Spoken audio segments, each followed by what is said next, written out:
Hi, this is Jackie with WTI. If you have a certain kind of a Keurig machine like I have, you know that it's important to change out the filter so that your coffee tastes its absolute best and you know that the water is clean and pure. So these little water filters are from K&J and they come in a big pack of 12. I'm going to show you how to use them. It's so easy. You just soak for 15 minutes this little bad boy in water, and then you'll rinse it for a few seconds, pop it in, and it's good to go. If you have sulfur water like I do, you'll really appreciate that the charcoal filters remove odors, chemicals, even chlorine from the water, improving the taste.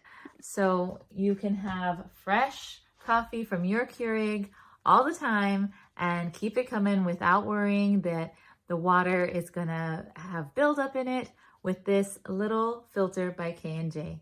And that's my point of view.